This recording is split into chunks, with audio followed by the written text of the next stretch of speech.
গল্পের নাম কচ্ছপের শখ। ঝিলের জলে বেশ নিরিবিলিভাবে একটা কচ্ছপের দিন বেশ ভালোই কাটছিল। খাওয়ার কোনো অসুবিধা ছিল না। জলে অফুরন্ত মাছ আর শামুক। জমিদার বাবুর শখের বিল। শুধু খাওয়া দাওয়ার জন্য কলসি করে মেয়ে বউরা জল নিয়ে যায় সেখান থেকে। কোনো জেলের জাল ফেলার অধিকার ছিল না সেখানে। কচ্ছপের একটাই দুঃখ ছিল যে পাখিরা কেমন মনের সুখে ডানা মেলে আকাশে উড়ে যায়। সে মনে মনে ভাবত, আমি যদি এরকম উড়তে পারতাম তাহলে যেখানে খুশি সেখানে যেতে পারতাম।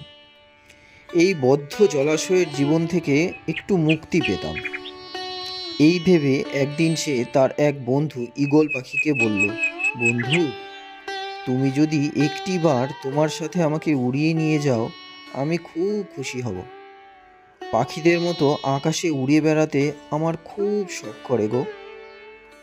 কচ্ছপের কথা শুনে ঈগল পাখি মুচকি হেসে বলল, তুমি কখনোই পাখিদের মতো আকাশে উঠতে পারবে না, কাজেই এই শখ তুমি ছাড়ো। কচ্ছপ আবার বলল, কিছুক্ষণ উড়িয়ে নিয়ে গিয়ে আমাকে আবার ছেড়ে দিও না, আমি তখন আকাশে উঠতে পারবো।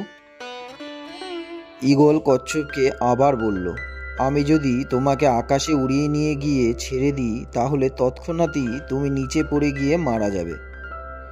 কচ্ছপ কিন্তু একদম নাছোড়বান্দা। সে কিছুতেই ঈগল পাখিকে ছাড়বে না।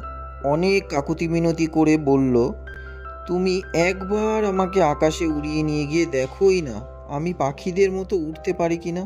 যদি আকাশ থেকে পড়ে গিয়ে আমার মৃত্যু ঘটে সে তো আমার জীবন যাবে, তাতে তোমার তো কোনো ক্ষতি নেই। ঈগল তখন আর কি করে, বন্ধুর কথা উপেক্ষা করতে না পেরে সে মৃদু হেসে কচ্ছপকে নিয়ে আকাশে উড়ে গেল। বেশ কিছুক্ষণ ওড়ার পর ঈগল পাখি কচ্ছপকে জিজ্ঞাসা করলো, কি বন্ধু, এবার তুমি নিজে উঠতে পারবে তো? কচ্ছপ বলল, হ্যাঁ পারবো। কচ্ছপের কথা শুনে তাকে ছেড়ে দিল ঈগল পাখি। কচ্ছপকে ছেড়ে দেওয়া মাত্র সে সা সা সা সা করে আছড়ে পড়ল পাহাড়ের শক্ত পাথরের ওপর।